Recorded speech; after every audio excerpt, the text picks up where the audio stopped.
Hey, what's happening, everyone? It's Dealer back with another review, and today we're going to switch gears for a second and take a look at the Titans Return Transformers offering. For this video, I wanted to do my most recent acquisition from my son's shelf, and it sounds kind of funny, like, hey, where are you reviewing your son's toys? My son's not even 2, and he has a ton of stuff waiting for him already. By the time he gets of age. So, I pick these up as I see them, as I can find them, as I'm out. I don't really go out of my way. But if I'm out at Walmart or whatever and I see new offerings for stuff and they look cool, I'll grab it, for his shelf. And when I say it's for his shelf, I mean it's for his shelf. He has a whole dedicated shelf. Anyway, parent rant aside. And yeah, I guess I like to live vicariously through my son. So, full disclosure there. So Hasbro has brought back the Headmasters for this Titans Return offering.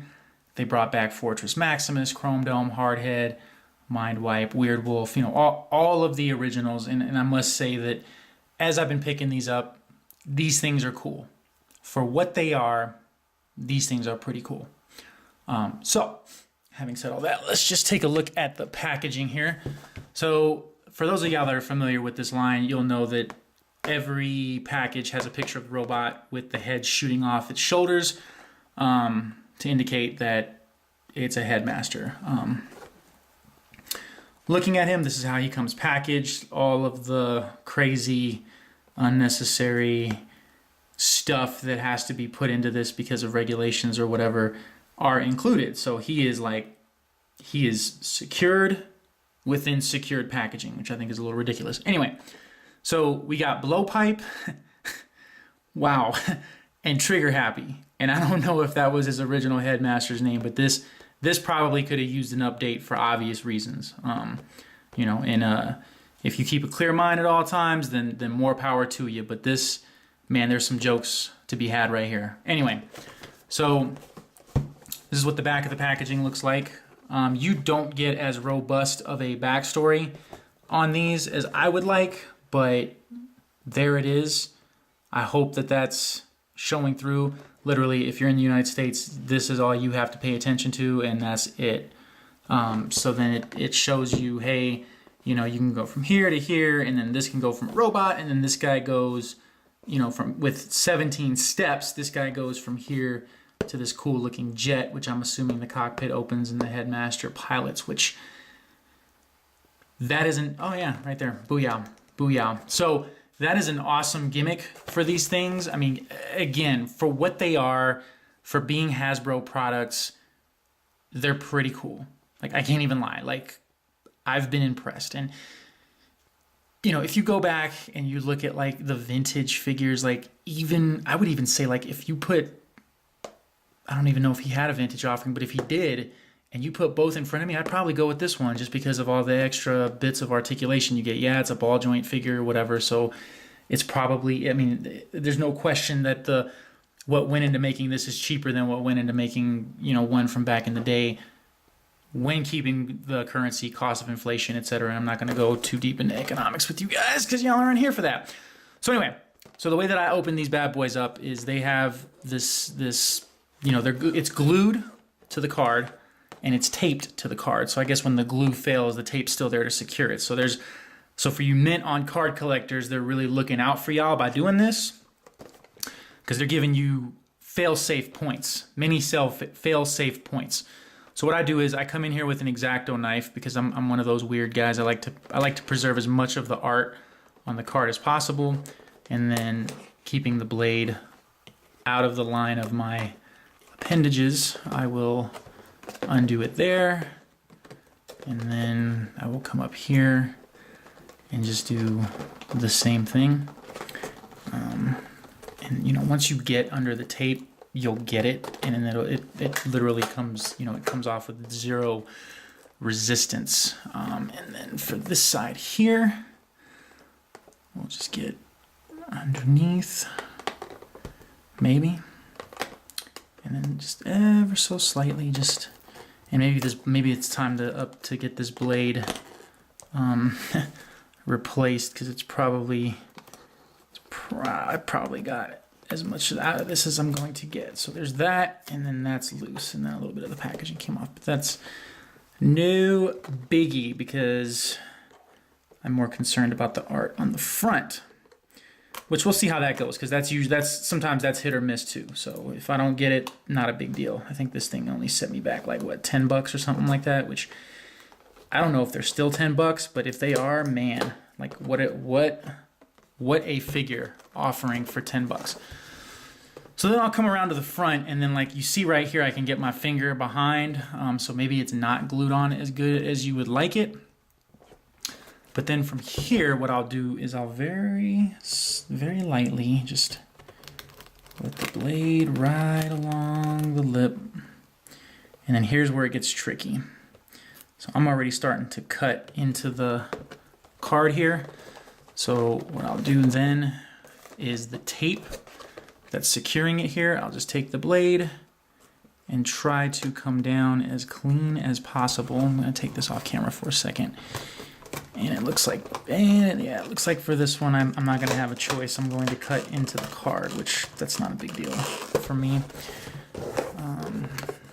So let's just get this over with, I guess.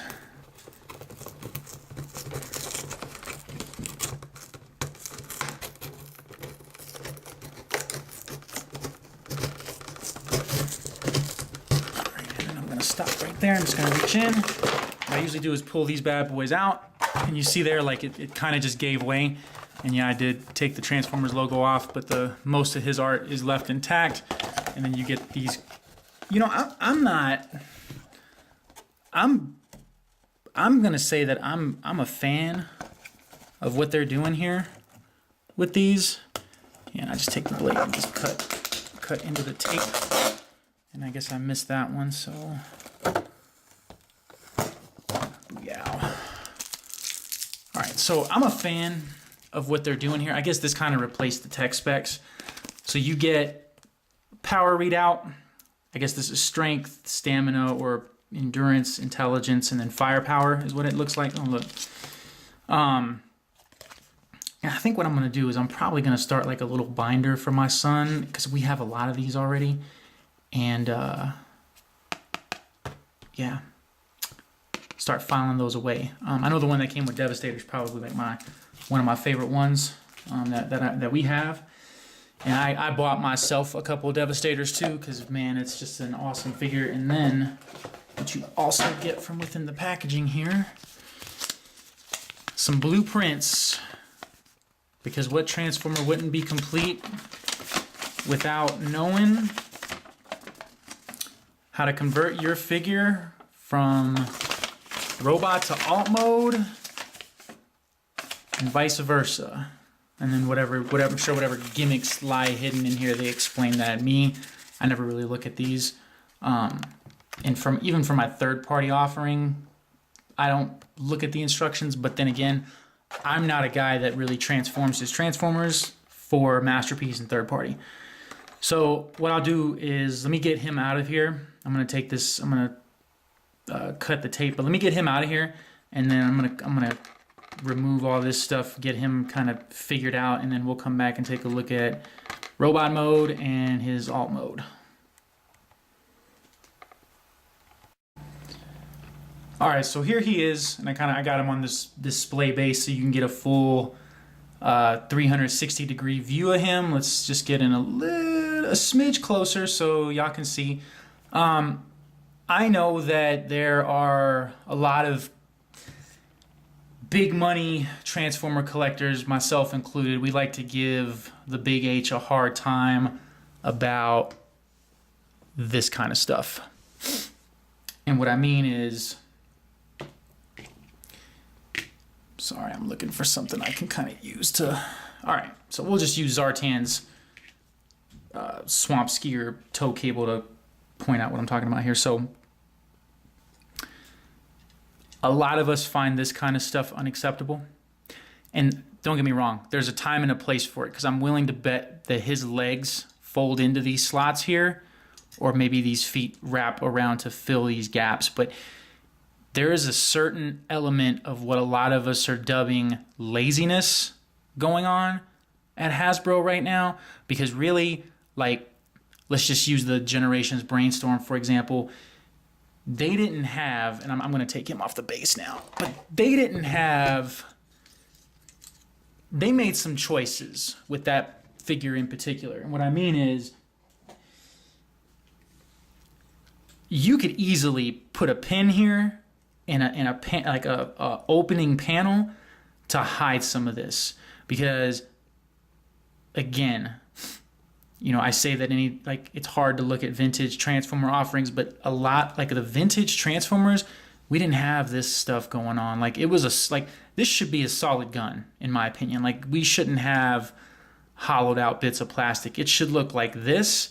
And I don't know if this serves a purpose for maybe like the Headmaster figure to stand on or something, because it looks like there's a peg in there, like right there. But there is a certain element of laziness when it comes to this line in particular, and a lot of the fans will know like what I mean here. Like, why is, like, okay, I see why that's hollowed out, but there's a lot of times where, like, that really, like, come on, guys, there's no reason for that. I mean, the reason that they do it is to say they're going to cut costs, but you know what's funny is, as consumers, we don't see it. Like, a Transformer like this from the 80s costs less than what this does today, and you get less. Like, there isn't even die cast on these things. And I get it. Like, I guess what define your target audience? If you're looking at ages 4 to 10, I guess they won't, you know, kids these days won't care. But the people like me who are grown up now and having, you know, we were on the boat from the get-go to see that kind of, I would say evolution, but it's kind of the opposite, right? Like, that's great that, you know, we have full range of motion. You know, we've got swivel that we didn't have on the vintage figures, but you can do that and still avoid that and that and that. Like, you can, at least I think you can. I mean, I don't know. Like, I don't know what's changed as far as the manufacturing process since those days, but yeah. Anyway, all that stuff aside, $10, like, I guess keep it in perspective. I picked this guy up for $10, and for 10, like, if they were $10 normally, I probably wouldn't, like, that wouldn't faze me. You know, what I'm seeing here and the stuff that I'm pointing out that y'all are already aware of, that wouldn't faze me personally. But I want to say these things go anywhere from like $14 to $16 now. And if, you know, just to keep it in perspective, like, he's a little guy. He is a little guy. So anyway, all that aside, you have the head, which you get a little bit of everything with. I mean, he can kind of look up. He can sort of, nope, there is no down. He can go left, right, no problems. And I just want to see how close I can get, because I will give credit where credit is due. And I'm going to say credit is definitely due right there. That is clean. That is clean. This rivals what I've seen from some third parties. But what I'm going to say is that's only from here up that this rivals third parties. And I appreciate the team that's doing this,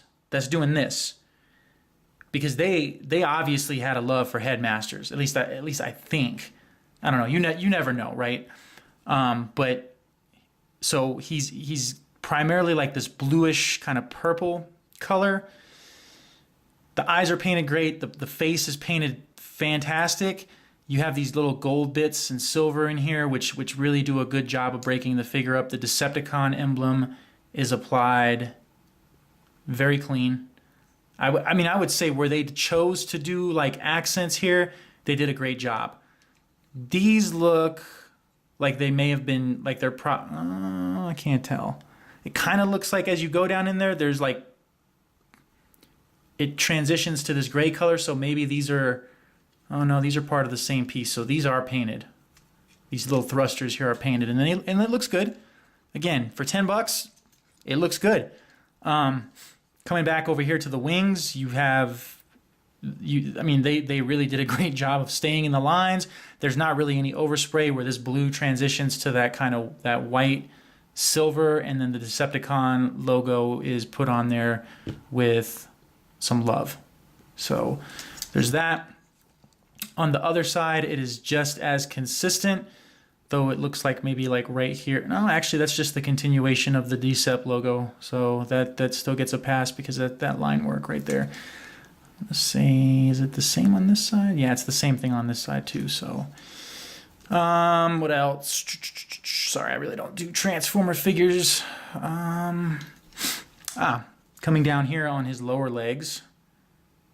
So that is clean for the most part. You use little speck right there. You got this blue. The silver here is clean. The blue there is clean. Nice touch there with the gold bits. Those look to be relatively well applied. And then looking at the rear of the figure, this is kind of where things get a little wonky, especially like right here. But again, I mean, you know, on a shelf, you don't see that, right? I mean, I guess you don't see it. So anyway, so let's talk about what he comes with. He comes with 2 blasters, and it looks like, yep, sure enough. So this thing goes somewhere. Where, I don't know. We'll figure it out as we move the video along. But what I am going to do is I am going to reach off camera here. I'm going to get this guy off of him. And here's what I'll say. He's good. I mean, these little guys are good. They get their own head articulation. I'm not sure how close the camera's going to let me get in on here. Hopefully those face details are showing through. They're very inconsistent. Sometimes the face on these little guys are painted. Other times they're not. This is one of the times, unfortunately, where it's not painted. But you take this gun right here, and then it looks like he can stand in here if his pegs worked. Or maybe it's meant to go like this. And he can sit. Anyway, for some reason the pegs are giving me some problems, but he either goes like that or he can probably sit in or stand up. And I'm sure this is probably one of those gimmicks that like integrate into like one of the leader class figures or something. So, but we'll figure it out as we move the video along. So anyway, I'm gonna put him back together real quick.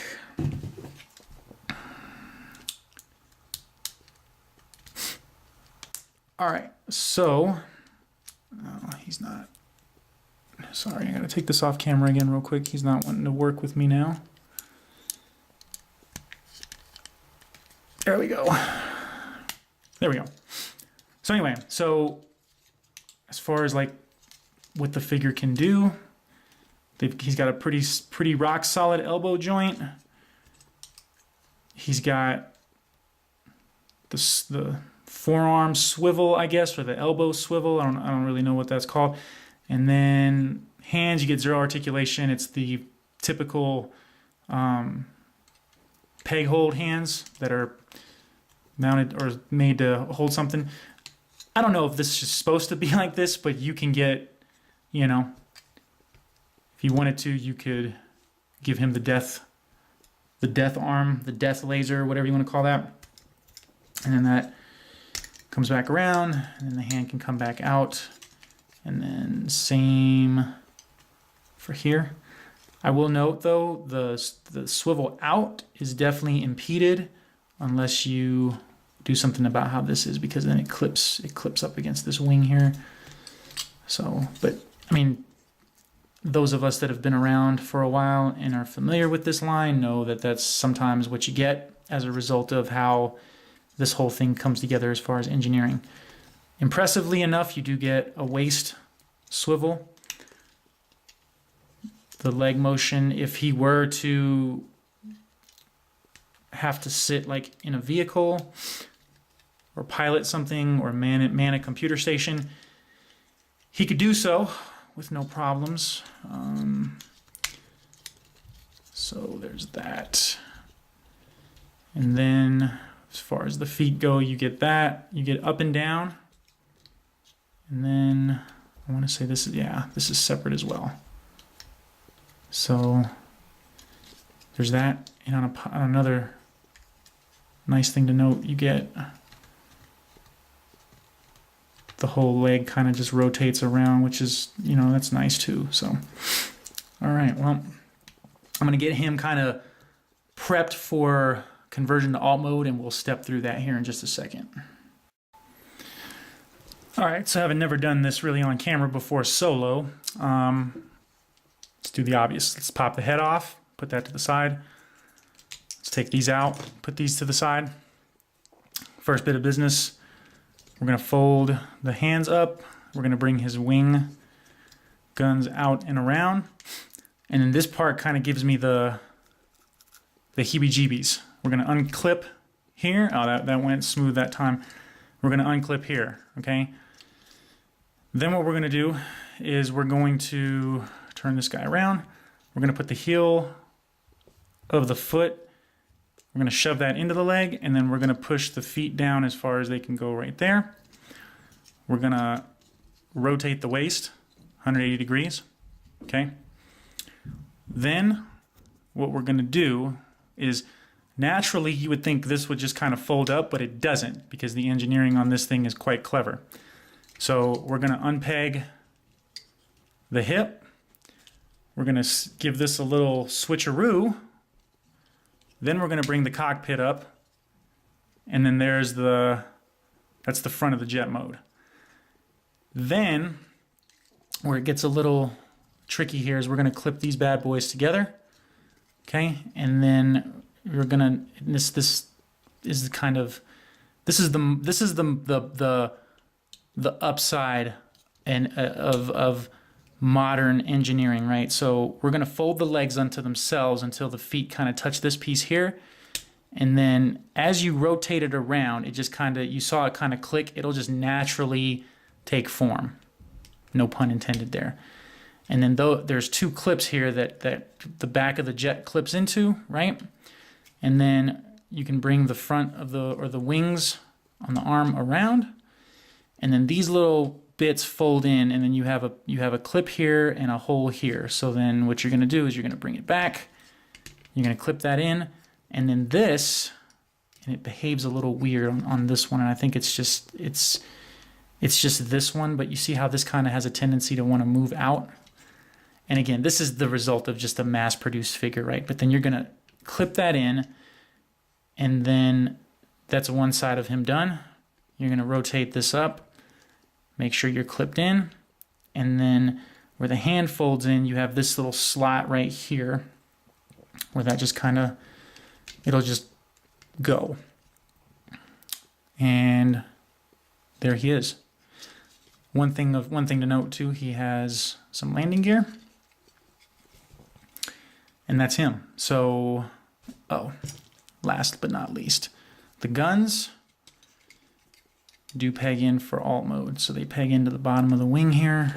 And here's what I'll say about these guys. Like, having messed with him, the fun factor on these, if you're like a fidget, if you're like a person that just has a tendency to fidget, you might want to have one of these at your desk if you're on a lot of conference calls. Because man, the fidgety value of this thing is off the charts. And I'll leave it at that. So, and lastly, you take your headmaster, open up your cockpit, which this is just genius. I mean, this is just, man, this adds a whole new level of playability to these guys. So make sure you turn your head around, his head around, I should say. He fits in there quite nice. And it's in a manner too that you don't have to worry, since these don't have the face plates that hide the face when these guys are in robot mode. You don't got to worry about the paint rubbing off here because it doesn't even make contact, right? And then you just close your cockpit and he's ready to go. He is ready to go.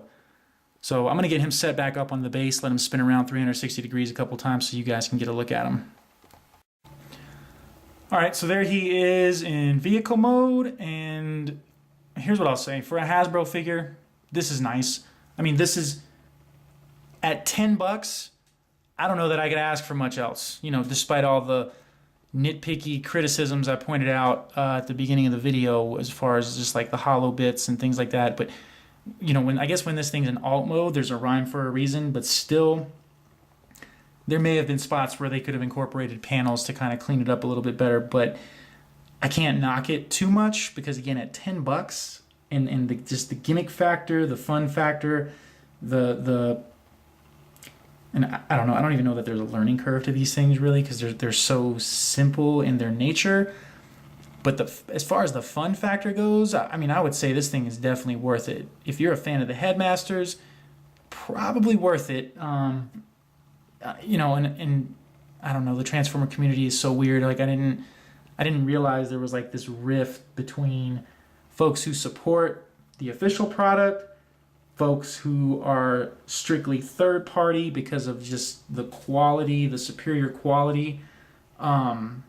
You know, I don't know, it's weird. It's weird. Like it almost seems like we don't have the problems that the Transformer community has and the Joe community. And I get it. You know, in the Transformer community, if you come in and you say, oh yeah, you know, I collect G.I. Joes, you know, you're kind of like laughed at. But whatever, there's no shame in my game. You know, I like what I like, you like what you like, and, you know, more power to you. But for $10, you can't beat this. You can't beat this. I'm glad that they're making a shift towards like the nodding and acknowledging like the Japanese stuff. You know, if I see Six Shot on a shelf, I'll definitely grab that for my son. Are these official products for me? I don't know. If you would have asked me that 10 years ago when I bought nothing but vintage Transformers and current line Transformers, and I'm not talking about the movie stuff, I'm talking about, I think the last official line that I bought when I was buying Transformers were some of the classics and then the reissues at Toys R Us. But by that time I had all the Robots in Disguise stuff, and you know, I sold all my Transformers, sold my whole Transformer collection off because, you know, just things happen. Maybe I'll do a video of that, and we'll do a video of that over a bottle of scotch, and someday, you know, I'll let y'all in on those details. But anyway, nonetheless, $10, yeah, this is definitely a pickup. $14, I would still opt for it. I mean, I'm probably still going to be buying these as they come out, so long as the offerings are of this caliber. And you know, again, these are for my son, so I'm hoping that when he comes of age in a couple years here, that he'll take to this stuff. You know, if he, God forbid, he takes a Star Wars or Lego, I'm gonna have to take out a second mortgage. But anyway, so I'll leave you guys with that. On that note, do I recommend this figure? Sure. Yeah, for the price, you can't beat it, despite all the little nitpicky stuff again. So appreciate you guys tuning into the video. Hope y'all enjoyed it. If so, I'll be probably posting up some more Hasbro Transformer stuff. I don't know that I'm ever probably gonna review third-party Transformer stuff because you know, you got your established folks already. So you know, shout outs to T2 and Skullface and all those guys. So anyway, till next time, catch you guys on the flip side. Hope y'all take care.